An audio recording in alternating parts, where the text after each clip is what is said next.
Focus करते हैं FMCG space में, जहां पे पिज्ज़ा डोमिनोज पिज्ज़ा वाली कंपनी जुबिलेंट फूड्स अपने चौथी तिमाही के नतीजे कल जारी करेगी। आइए समझते हैं क्या कुछ अनुमान लगा के देख रही है स्ट्रीट्स, और ये बताने के लिए विनी मोतीवाला हमारे साथ जुड़ चुकी हैं। विनी, बताइए क्या कुछ उम्मीदें हैं।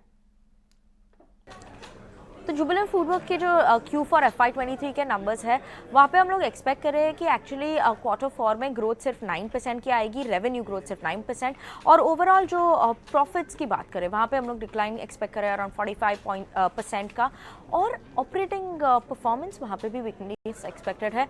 तो इबिटा की परफॉर्मेंस में इबिटा डिक्लाइन एक्सपेक्टेड है 11% से, और इबिटा मार्जिन में अराउंड 460 बेसिस पॉइंट की कॉन्ट्रैक्शन एक्सपेक्टेड है। इबिटा मार्जिन एक्सपेक्टेड है अराउंड 24% पे versus 25% last year. Now mainly factors जो क्या इंपैक्ट कर रहे हैं, लाइक फॉर लाइक ग्रोथ ये टाइम म्यूटेड एक्सपेक्टेड है, फ्लैट रहेगा लाइक फॉर लाइक ग्रोथ। उसके अलावा रेवेन्यूज को इम्पैक्ट जो करेगा, क्योंकि सॉफ्टनेस दिख रही है डिमांड में, तो ये डिमांड सॉफ्टनेस रेवेन्यू को भी इम्पैक्ट करेगी, और इसीलिए हाई सिंगल डिजिट में ही रेवेन्यू ग्रोथ एक्सपेक्टेड है। ग्रॉस मार्जिन सिक्वेंशियली भी हम लोग कॉन्ट्रैक्शन एक्सपेक्ट कर रहे हैं, ईयर ऑन ईयर बेसिस भी कॉन्ट्रैक्शन एक्सपेक्ट कर रहे हैं, और ये मेनली है इनपुट कॉस्ट जो बढ़ रहे हैं, high input cost, high commodity cost, उसकी वजह से contraction quarter on quarter basis भी कंटिन्यू हो रहा है, और ये इन टर्न जा रहा है इबिटा मार्जिन्स पे भी, और इबिटा मार्जिन्स में भी कॉन्ट्रैक्शन है। उसके अलावा नेगेटिव ऑपरेटिंग लेवरेज भी है जो इम्पैक्ट करेगा इबिटा मार्जिन्स को। तो ये इंपॉर्टेंट फैक्टर्स है, वॉच ऑन करेंगे। उसके अलावा क्या है, लाइक फॉर लाइक ग्रोथ की कमेंट्री क्या आ रही है, डिमांड ट्रेंड्स कैसे आ रही है अक्रॉस चैनल्स, और टियर 2 टियर 3 सिटीज़ में भी कैसे आ रही है डिमांड, मेट्रो सिटीज़ में कैसी है डिमांड, स्टोर एक्सपेंशन प्लान्स क्या है कंपनी के FY24 में, और पॉपाइज का परफॉर्मेंस क्या है, वहाँ पे अपडेट क्या है, और वहाँ पे एक्सपेंशन प्लान्स भी क्या है। ये इंपॉर्टेंट फैक्टर्स है जो वॉच आउट करेंगे। ठीक है, बहुत बहुत शुक्रिया विनी पूरी जानकारी देने के लिए। अगर हम जुबिलेंट फूडवर्क्स के शेयर की बात करें तो निचले स्तरों से यानी अप्रैल मार्च कई बार इसने करीब 420 के आसपास सपोर्ट लेने की कोशिश की है, वहां से रिकवर होता हुआ अब करीब 570 के आसपास बैठा है।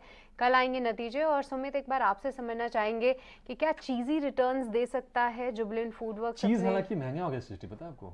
आपने हाल फिलहाल खरीदा है? नहीं, मैंने तो नहीं चीज़ खरीदा काफ़ी है, महंगा हो गया। जनरली मैं खरीदती भी मैं नहीं अमूल का हूँ। चीज़ लेता हूँ, और अगर आप महीने 2 महीने बाद अगर आप खरीद रही हैं तो शायद हल्का सा झटका जरूर लगेगा, क्या इतना महंगा हो गया। तो ये तो अच्छी बात नहीं है तो अभिषेक मिल्क के जुबिलेंट के लिए। प्राइसेस, चीज़ के प्राइसेस, मिल्क के तो ये प्राइसेस इनपुट बढ़े। कॉस्ट ही इनको दरअसल थोड़ा परेशान कर रहा है। अदरवाइज तो देखिए, आप पाम ऑयल के प्राइसेस कम हुए हैं, तो एक इनका बड़ा रॉ मटेरियल होता है पिज़्ज़ा बनाते वक्त, वो तो वहाँ पर इनको राहत मिली है। आटा के दाम भी शायद थोड़े से कम हुए हैं। बट इसका मतलब ये वो है एक कि राहत आपने है। पिज्ज़ा ज़रूर खाया है, तो क्या पता पिज़्ज़ा नहीं खाया है, डिमांड। बट हाँ चीज़ मैंने ज़रूर इस्तेमाल किया है। मैं चीज़ इस्तेमाल करता भी हूँ। तो चलिए, एक तो बार कई समझ लेते सारे हैं। फैक्टर्स हाँ, एट प्ले हैं, बट टेक्निकल लिहाज पे एक बार सुमित आपसे समझेंगे कि कैसा लग रहा है जुबिलेंट फूडवर्क्स का चार्ट नतीजों से पहले, किस तरीके का डेटा बिल्डअप हो रहा है।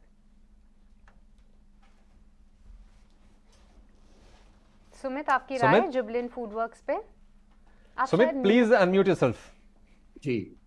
तो पहले तो ये पूछना चाहूंगा कि आप लोगों में से कोई कंज्यूम कर रहा है जुबिलेंट, स्पेशली मतलब डोमिनोज में कोई जा रहा है कि नहीं जा रहा है?